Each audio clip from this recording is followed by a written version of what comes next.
மனுஷன் கண்மூடித்தனமா நம்புறது ரெண்டே பேர். ஒன்னு கடவுள், இன்னொன்னு டாக்டர். கடவுள் கூட மசரதாயம் கொடுக்குறோம், ஆனா டாக்டர் நம்பி நம்ம உசுரே கொடுக்கும்.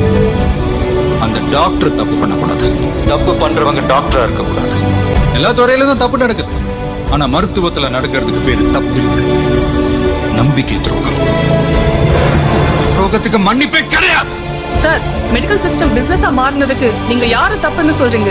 அரசு மருத்துவமனைகள் ஒழுங்கா நடக்காம போனதுக்கு யாரெல்லாம் காரணமோ அவங்களா தான் முக்கிய குற்றவாளிகள். 7% GST வாங்குற சிங்கப்பூர் மக்களுக்கு மருத்துவத்தை இலவசமா தர்றப்போ 28% GST வாங்குற நம்ம அரசாங்கத்தால ஏன் மருத்துவத்தை இலவசமா தர முடியல? மெடிசனுக்கு 12% தான். பல தாய்மார்களோட தாலி இருக்கிற சாராயத்துக்கு GST கிடையாது. நம்ம நாட்டோட நம்பர் 1 அரசு மருத்துவமனையில ஆக்சிஜன் சிலிண்டர் இல்ல. என்னடா காரணம் கேட்டா 2 வருஷமா அதை சப்ளை பண்றதுக்கு பணம் பாக்கி. எப்படி? இன்னொரு கவர்மெண்ட் ஹாஸ்பிட்டல் டயாலிசிஸ் பண்றப்போ கரண்ட் கட் ஆயிடுச்சு, 4 பேர் செத்தே போயிட்டாங்க. கேவலம் அங்க ஒரு பவர் பேக்கப் கூட இல்ல.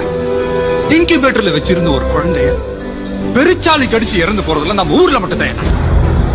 ஜனங்க நோயை பார்த்து பயப்படுறத விட கவர்மெண்ட் ஹாஸ்பிட்டல்ஸ் பார்த்து பயப்படுறாங்க. அந்த பயம் தான் பிரைவேட் ஹாஸ்பிட்டல்ஸோட இன்வெஸ்ட்மெண்ட்.